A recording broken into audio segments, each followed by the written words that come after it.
नमस्कार साथियों, कैसे हो? बढ़िया होंगे, स्वस्थ होंगे, लगातार पढ़ रहे होंगे। चेहरे पर मुस्कान को दौड़ाओ मेरे दोस्तों, जब तक तोड़ेंगे नहीं तब तक छोड़ेंगे नहीं दोस्तों। हम किस्मतों के गुलाम नहीं, हम किसके नवाब है बताओ।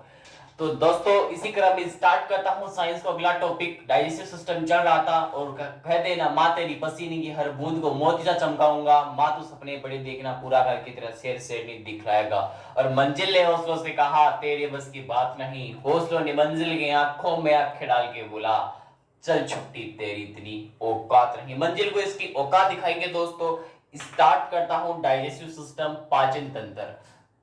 कल पढ़ लिया था, थोड़ा बहुत स्टार्टिंग कर ली थी डाइजेस्टिव सिस्टम की। आज उसको आगे बढ़ते हैं टीथ की तरफ। टीथ का अर्थ होता है दांत।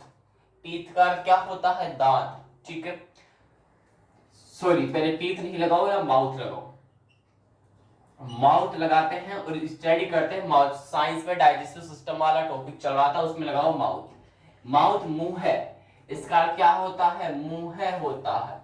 मुंह के अंदर क्या क्या होता है ध्यान से सुनना दोस्तों। एक तो आपके टीथ मिलेंगे, एक तो आपके टीथ मिलेंगे, दांत मिलेंगे। एक क्या मिलेगा? टीथ यानी कि दांत मिलेंगे। एक क्या मिलेगी? जीभ मिलेगी। टंग्स बोलते हैं उसको, जीभ को। आगे चलो, और क्या मिलेगा? आपको मिलेगा सैलाइवा। सैलाइवा का अर्थ क्या होता है? लार मिलेगी। यहां से आपकी क्या है? लार टपक रही है, टपक रही है।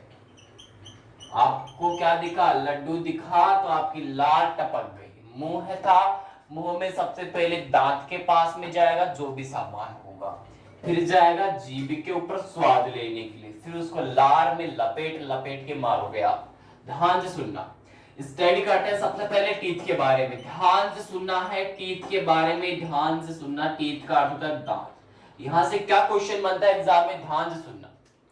ये आपका दांत है सपोज करो, ये आपका दांत है सपोज करो। यहां पे आपका ये दांत है, इस दांत के ऊपर ये वाली जो परत है, ऊपर वाली जो परत है दांत की, ये क्या है? इनेमल की परत है। किसकी परत है?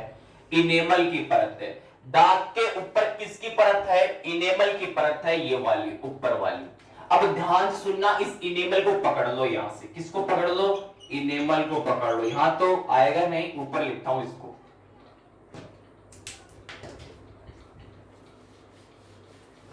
यहां तो मैंने टीथ लिखा या टंग लिखा और यहां सैलाइवा लिखा, इनका कोई मैटर नहीं करता। मैटर करता अब जो लिख रहा हूं वो एग्जाम में पूछेगा।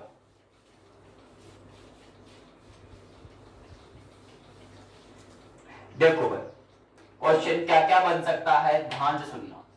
सबसे पहले बात करते हैं टीथ की। टीथ का अर्थ होता है दांत। मैंने 2 बार 3 बार बोल दिया इस चीज को। अब इस चीज को समझ जाना, ये आपका दांत, चाहे मुंह में देख लेना, निकाल के बाहर तोड़ के उसको। ठीक है, इस दांत के ऊपर ये वाली जो परत होती है आपकी, ये कौन सी परत है? इनेमल की परत। एग्जाम में पूछ लेता है दांत के ऊपर जो परत पाई जाती है वो किसकी परत होती है? ये वाली इनेमल की परत होती है। अब इस इनेमल को पकड़ के ले आओ मेरे पास में, इधर इनेमल को ले आओ पकड़ के मेरे पास में। अब इस इनेमल का पोस्टमार्टम करेंगे। यहां से क्या क्या क्वेश्चन बन सकते हैं एग्जाम में। इनेमल, ध्यान से सुनना। इनेमल, ध्यान से सुनना। जो इनेमल होता है वो मनुष्य में सबसे कठोरतम पदार्थ होता है। मनुष्य में सबसे कठोरतम पदार्थ होता है, सबसे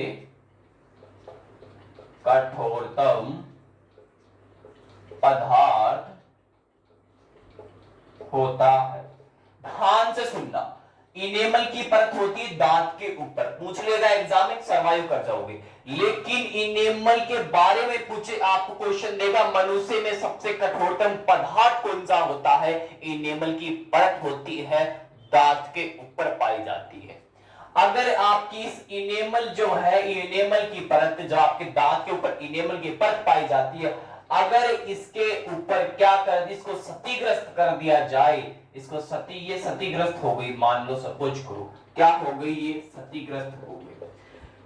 क्षतिग्रस्त हो गई। तो क्षतिग्रस्त कौन करेगा? अम्ल करेंगे इसको। क्षतिग्रस्त करने का कार्य कौन करेगा? इनेमल को अम्ल करेंगे। जैसे कि उसे एग्जाम्पल बताओ अम्ल, जैसे आप चाय पीते हो, उसके ऊपर क्या होगा? आपके दांत की जो परत होती है इनेमल की, उससे चाय के ऊपर क्या होगा? वो क्षतिग्रस्त होती जाएगी धीरे धीरे इनेमल की परत। अब गुरुजी क्षतिग्रस्त होती जाएगी तो इसको प्रभाव को कम करना पड़ेगा। हाँ दोस्त, कम करना पड़ेगा।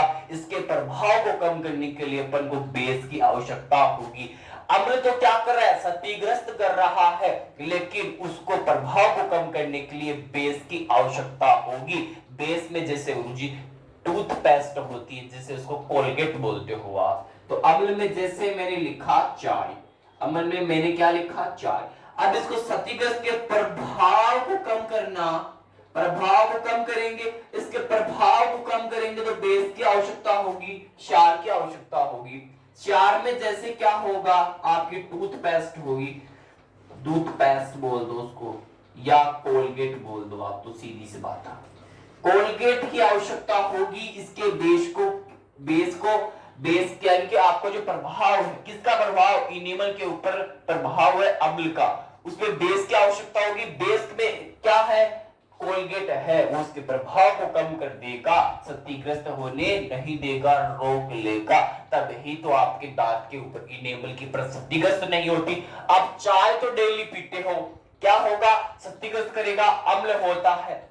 अब आप चाय पीने के बाद सपोज क्या करो, डेली कोलगेट करते हो ना, इसलिए नहीं होती क्योंकि बेस होता है उसके अंदर और उसको प्रभाव को कम करता रहता है। किसके प्रभाव को?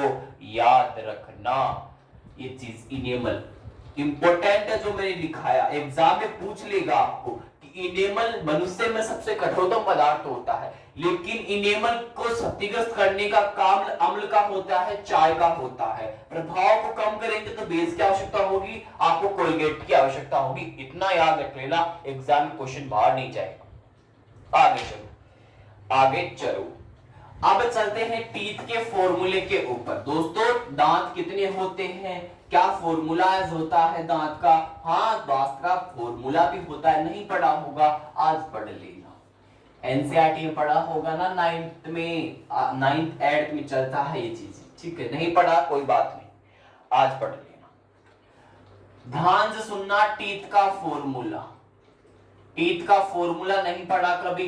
टीथ होते कितने हैं? दांत कितने होते हैं? 32 दांत होते हैं। बच्चों की बात नहीं कर रहा, अपनी बात कर रहा हूं मैं, बच्चों के पास में भी आएंगे।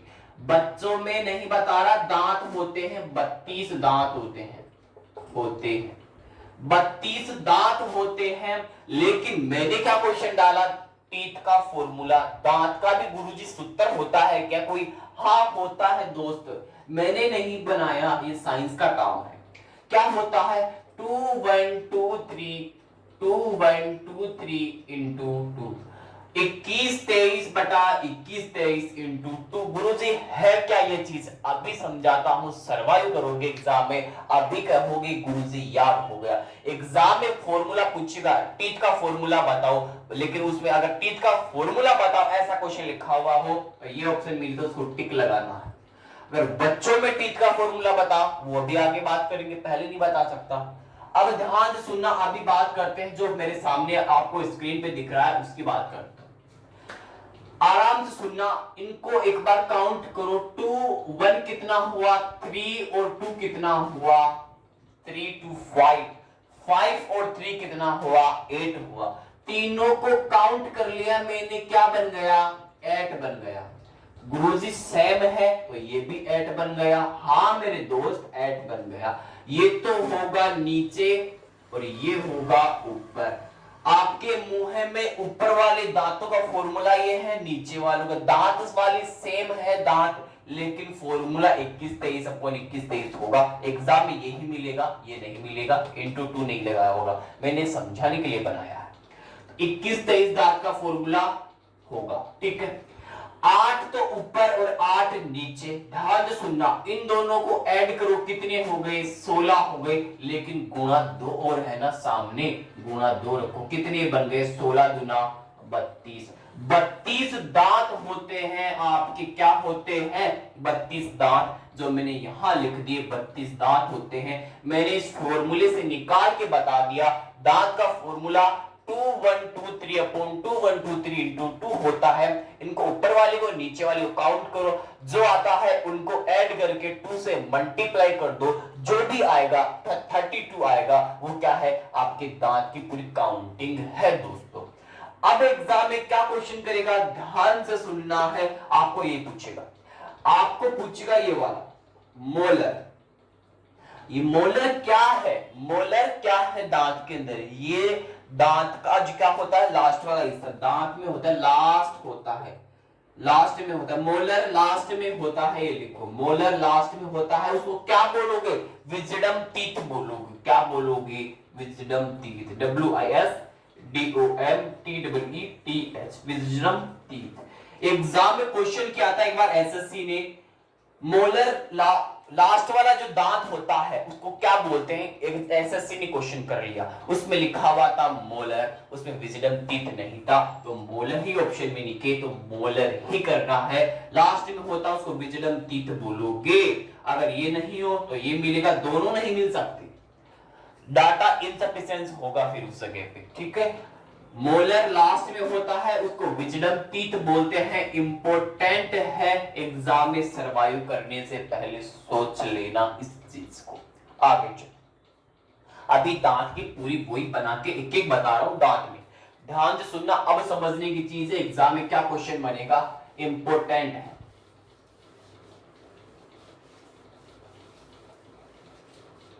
देखो भाई,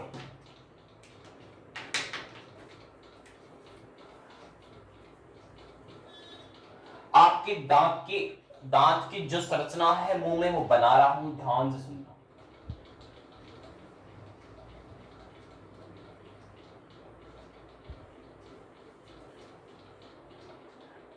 टू वन टू थ्री, 2 1 2 3 है ना।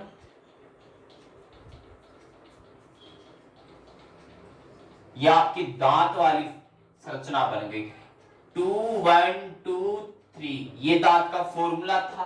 इतने दांत तो ऊपर होते हैं और इतने ही दांत नीचे होती, ऐसी की ऐसी संरचना। लेकिन इन दांतों को क्या कहते हैं, क्वेश्चन ये निकल के आता है। जो ये शुरू वाले 2 दांत होते हैं इनको बोलते हैं इंसीजर।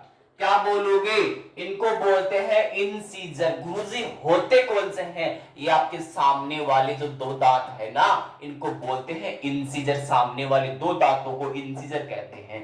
सामने वाले जो काटते हैं, आपने एक एप्पल उठाई, उस एप्पल को यूं तो है नहीं सामने ले जाओगे, पहले तो इन इंसीजर के पास में ले जाना पड़ेगा। वो इंसीजर क्या करेगा, उस एप्पल को सबसे पहले काटेगा। किससे काटेगा, दांत का है ना, दांत काटेंगे, इनको बोलते हैं इंसीजर। 2 दांत होते सामने वाले, इनको बोलते हैं इंसीजर। ये क्या काम करते हैं, काटने का काम करते हैं। क्या काम करते हैं, काटने का काम करते हैं, काटने का काम। काटने वाले दांत पूछे तो इंसीजर बताओगे। काटने वाले दांत 2 होते हैं, इंसीजर सामने वाले, लिख लो सामने वाले, भूल जाओगे वरना। सामने वाले काटने वाले इंसीजर होते हैं 2 दांत। अब आओ आप इसके पास में एक रह गया, इसको बोलोगे, क्या बोलोगे, फटाफट से बताओ। ये घर की संरचना है, ऐसी मकान की संरचना। ये नुकीली टाइप का दांत है, आपके अंदर देखना, ये नुकीली टाइप का एक दांत मिलेगा, देखना नुकीली टाइप का एक दांत मिलेगा। इसको बोलते क्या है, फटाफट से बताओ। इस दांत को बोलते क्या है, ये तो इंसीजर हो गया, इसको क्या बोलोगे, फटाफट से बताओ। बताओ क्या बोलोगे, केनाइन बोलोगे। क्या बोलोगे, केनाइन बोलोगे। ये वाला दांत केनाइन होता है। इसको क्या काम है गुरुजी, केनाइन का, केनाइन का काम है चीरने का। सामने होता है बगल में चीरने वाला, छाप लो, चीरने वाला। केनाइन होता है चीरने वाला, सामने तो तोड़ने वाला, बगल में ले जाओगे उसको चीरेगा, फिर साइड में जाएगा, फिर मोलर उसको चबाने का काम करेगा। अभी चलते हैं, चीरने वाला सामने बगल में, सामने बगल में चीरने वाला केनाइन होता है, ओनली एक दांत होता है। अब चलते हैं आगे, ये तो हो गया इंसीजर, ये हो गया केनाइन, ये होता है प्रीमोलर। प्रीमोलर ये क्या होता है, प्रीमोलर होता है। गुरु जी प्रीमोलर कौन से? ये होते हैं बगल में होते हैं, चबाने का काम करते। क्या करते हैं? चबाने का काम है इनका। क्या काम है? चबाने का काम है। बगल में होते हैं, छाप लो। क्या होते हैं? बगल में होते हैं, बगल में चौड़े चौड़े बगल में होते हैं, चौड़े चौड़े दांत है। ध्यान से देखना यहाँ पे, आज आपके घर पे कांच के अंदर से बगल में होते हैं, चौड़े चौड़े दांत होते हैं, उनको बोलते हैं प्रीमोलर। वो चबाने का काम करते हैं, खाना हो कुछ भी हो, XYZ कुछ भी खाते हो आप। अब गुरु जी लास्ट में क्या बच गया? मोलर बच गया। मोलर का काम भी क्या है? चबाने का काम है। क्या काम है? चबाने का काम है। ऐसा का ऐसा एग्जाम में पूछेगा, इससे एक क्वेश्चन जरूर निकलेगा मेरे दोस्तों। फिर कह रहा हूं, एग्जाम में पूछे तो बता देना। ये तो 2, ये 1, ये 2 और ये 3। इनको बोलोगे K9, इनको बोलोगे क्या बोलोगे? सॉरी, इसको बोलोगे इंसीजर, इसको बोलोगे K9, इसको प्रीमोलर, इसको मोलर। ठीक है, ध्यान से सुनना। जो आपका इंसीजर होता है उसका काम है, सामने होता है, काटने का काम होता है। किसी भी चीज को, एप्पल लिया, उसको सबसे पहले इंसीजर के पास में जाएगी, इंसीजर काटेगा उसको। अब K9 के पास में गई वो एप्पल, तो K9 क्या करेगा? सामने होता है, बगल में, उसको चीरने का काम करेगा। ये तो तोड़ा, अब वो उसको चीरेगा। अब जैसे ही यहां पे गई तो आगे जाएगी वो एप्पल प्रीमोलर के पास में। बगल में होते हैं, चौड़े चौड़े दांत होते हैं। ध्यान सुनना, उसको क्या करेंगे? चबाने का काम करेंगे। फिर आगे जाएगी मोलर के पास में, वो भी उसको चबाने का काम करेंगे। दोस्तों यहां तक समझ में आया होगा आपको? तो आगे चलते हैं। चलो टेक्निकल टीम टाइम बता दो।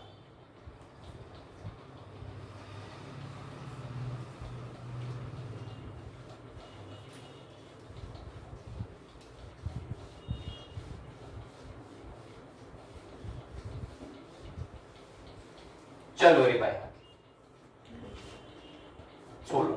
चलो, दांत कितने आपने? 32 दांत। दांत कितने?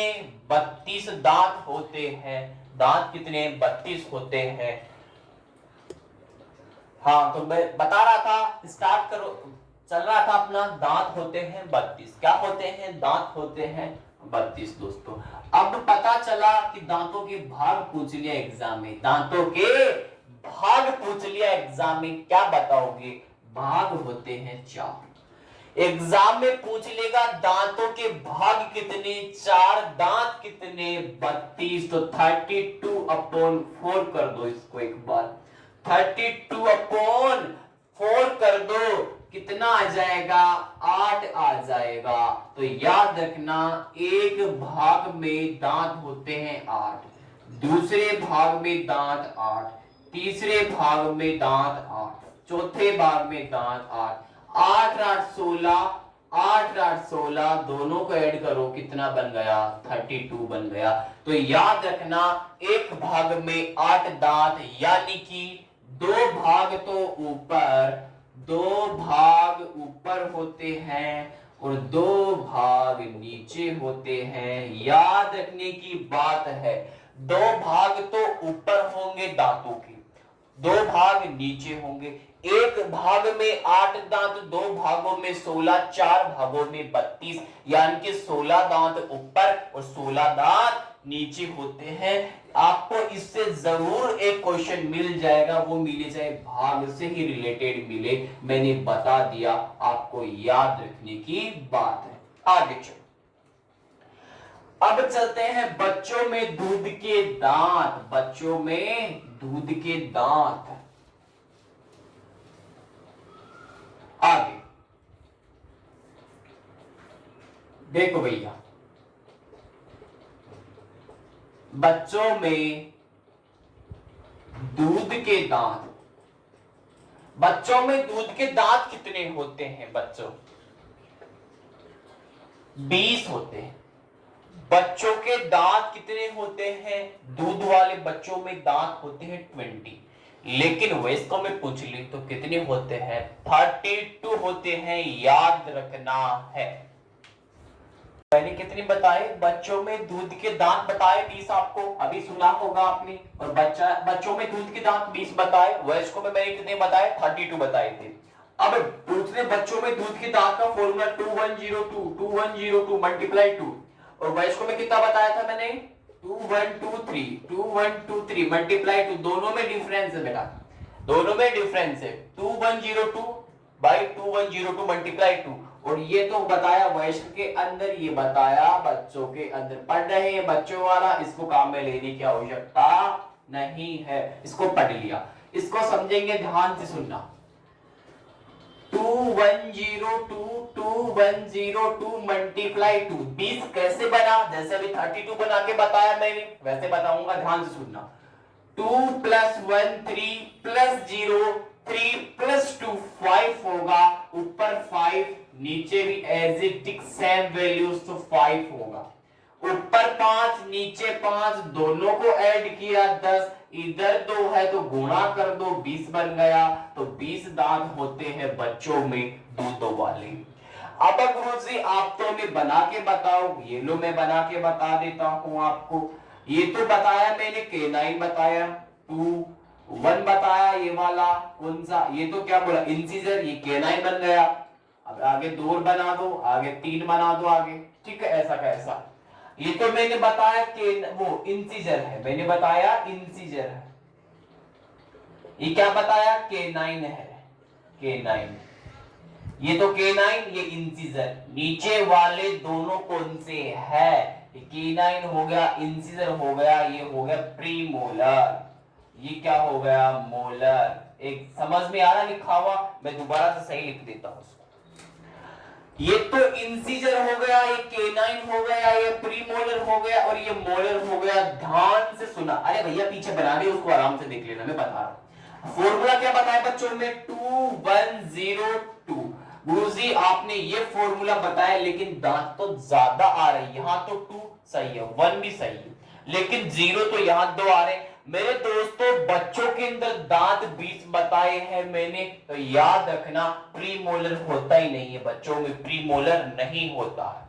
आगे चलो गुरुजी, 2 कौन से मोलर होते हैं, हाँ ये 2 वाले जो होते हैं ना, ये 2 मोलर होते हैं, 2102, ये 2 होते हैं मोलर। कौन से होते हैं मोलर, तो लास्ट वाला एक बच गया, इसको बोलते हैं विजडम टीथ। मैंने बताया था मोलर लास्ट वाला, उसको बोलोगे विजडम टीथ, इस लास्ट वालों को बोलोगे विजडम टीथ, विजडम टीथ। अभी मैंने पढ़ाया जस्ट पहले, आप पता चल गया ये वाला विजडम टीथ, ये दोनों मोलर, ये प्रीमोलर होते नहीं है बच्चों में। आप K9 और इंसीजर मिल गए बच्चों में, तो बच्चों में दूध के दांत 20 और वयस्कों में कितने बताए, अपने में खुद में 32 है। यहां तक समझ में आया होगा, दांत इतना ही पूछेगा। आगे चलते हैं अपनी जीभ के पास में, अब चलते हैं जीभ के पास में।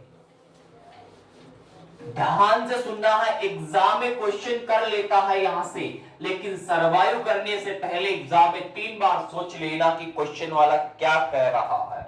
अब पढ़ते हैं जीभ अपनी, क्या है जीभ है, तो जीभ क्या होती है, अपनी चटखोरी होती है। क्या होती है, इसको पता नहीं क्या क्या पसंद है, चटखोरी होती है जीभ, ये आपकी जीभ है, ये क्या है चटखोरी।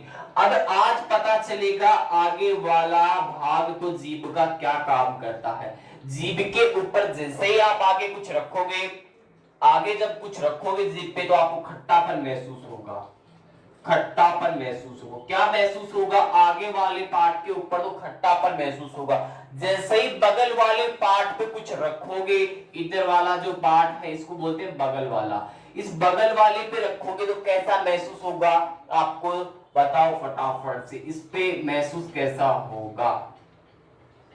चटकोरी जीभ है, रखा आपको खट्टापन लगा, ये वाला मीठा होता है, ये वाला पार्ट मीठा होता है जीभ का।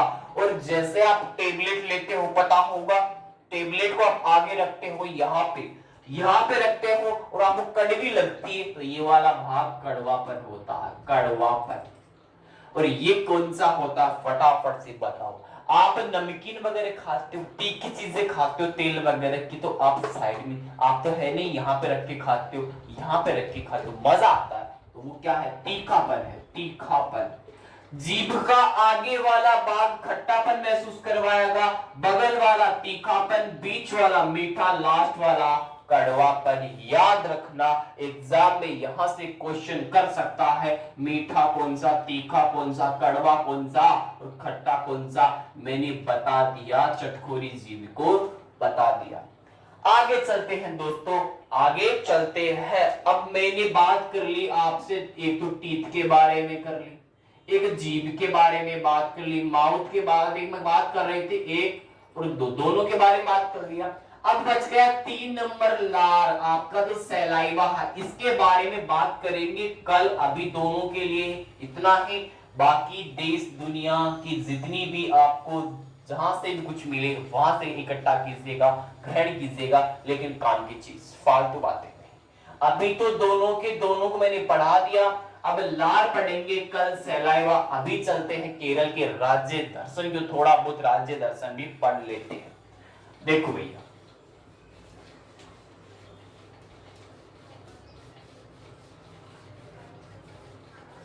देखो भाई, राज्य दर्शन, राज्य दर्शन है भैया केरल का। केरल का थोड़ा बहुत ही पढ़ा रहा हूं आज। भारत, आज पढ़ रहे केरल का राज्य दर्शन, उसमें लिखना स्टार्ट करो। भारत का सर्वाधिक, भारत का आगे लिखो, उसमें भारत का सर्वाधिक, भूगोल पढ़ रहे हैं इसका, केरल का भूगोल के बारे में बात करें, केरल का भूगोल। भारत का सर्वाधिक, भारत का सर्वाधिक अक्षांशीय विस्तार बताओ सबसे पहले तो आप। चलो देशांतरी बता दो पहले। देशांतरीय विस्तार किस राज्य का है? भारत का सर्वाधिक देशांतरीय विस्तार पूछा है, किस राज्य का है?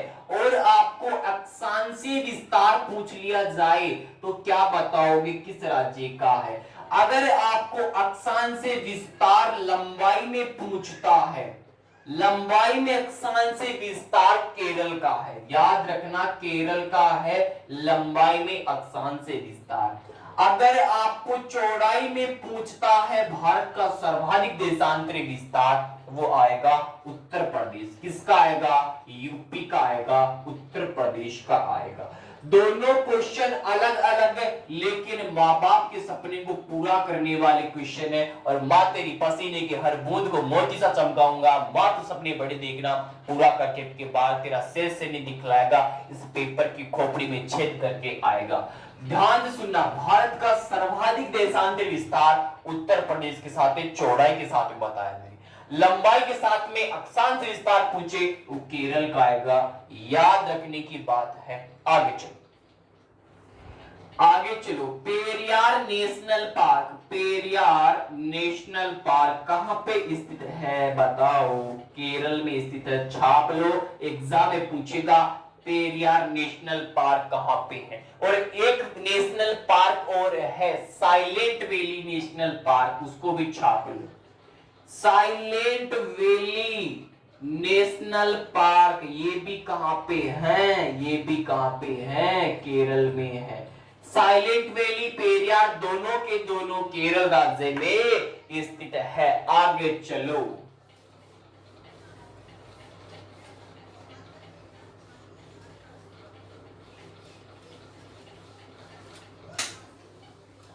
आगे चलो। नीलगिरी थाहर लिखो, नीलगिरी थाहर, नीलगिरी थाहर किस राज्य का राज्य पशु है? ये मेरे को बताओ, इंपॉर्टेंट है। नीलगिरी थाहर किस राज्य का राज्य पशु है? गुरुजी ये इसमें क्यों पढ़ा रहे हो भूगोल में? याद रखना दोस्तों, पहले तो इस क्वेश्चन का आंसर दो। नीलगिरी थाहर किस राज्य का राज्य पशु है? ये है तेलंगाना का। मैंने इसलिए पढ़ाया केरल के राज्य दर्शन में क्योंकि नीलगिरी थाहर सबसे ज्यादा केरल राज्य में मिलते हैं। नीलगिरी थाहर सबसे ज्यादा किसमें मिलते हैं बताओ? अधिक मात्रा में किसमें मिलते हैं? अधिक मात्रा में केरल में मिलते हैं, मैंने आपको बता दिया। नीलगिरी थाहर राज्य पशु किस राज्य का है? तेलंगाना का है। लेकिन क्वेश्चन वाले ने पूछ लिया नीलगिरी थाहर सबसे ज्यादा सर्वाधिक मात्रा में किस राज्य में पाया जाता है? आपकी वहां पे पोंगी बच जाएगी। लेकिन मेरे से पढ़ रहे हो आपकी ऐसा नहीं होने दूंगा।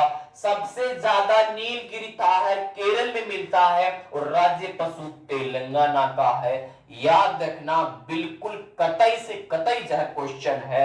आगे चलो, अब लास्ट फाइनल है इडुक्की बांध। कौन सा है? इडुक्की बांध। इडुक्की बांध किस नदी के किनारे? पेरियार नदी के किनारे। किस राज्य में? केरल राज्य में। छाप लो, पेरियार नदी, पेरियार नदी, पेरियार नदी के किनारे इडुक्की बांध किस राज्य में? केरल राज्य में। फटाफट से छाप लो, पेरियार नदी केरल में, इडुक्की बांध। नीलगिरी था है किस राज्य का? राज्य पशु तेलंगाना का। सबसे ज्यादा कहां मिलता है? केरल में मिलता है। आज के लिए मेरे दोस्तों इतना ही, बाकी कल पढ़ेंगे इसी भूगोल को। कल पढ़ेंगे डेम 99, कल पढ़ेंगे डेम 99। आगे के किसी केरल के राज्य दर्शन थोड़ा बड़ा है, ये इसको विस्तार से पढ़ाना पड़ेगा, इससे क्वेश्चन ज्यादा टपकते हैं। तो अपना ध्यान रखना, अपनों का ध्यान रखना, स्वस्थ रहना। अगर क्लास बढ़िया लगी हो तो कमेंट बॉक्स में जरूर बताइएगा। और माँ तेरी पसीने की हर बूंद को मोती सा चमकाऊंगा। माँ तू सपने बड़े देखना, पूरा करके अब की बार तेरा शेर से दिखलाएगा। और मंजिल ने हौसलों से कहा तेरे बस की बात नहीं। हौसलों ने मंजिल की आंखों में आंखें डाल के बोला चल छुट्टी, तेरी इतनी औकात नहीं। जय हिंद दोस्तों।